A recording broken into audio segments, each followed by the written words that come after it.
Hi! In front of me is LENOVO TAB M9 and today I would like to show you how you can set up screen lock. Begin by going into Devices Settings and scrolling down to access Security. Now scroll down again and tap on Screen Lock.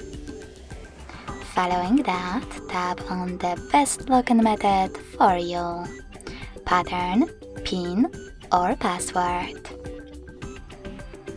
Then you need to create it. Hit Next at the bottom right corner, repeat it, and select Confirm at the bottom right corner as well.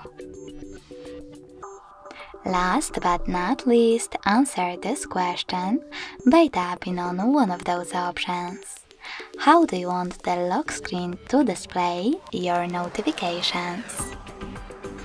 I will go with Don't Show Notifications at all, so I have to click here and confirm my choice by tapping on Done. So finally, when I switch off my screen, then turn it back on, I can see that pattern is now required. Thanks so much for watching. If you enjoyed this video, leave a like, comment and subscribe. Bye!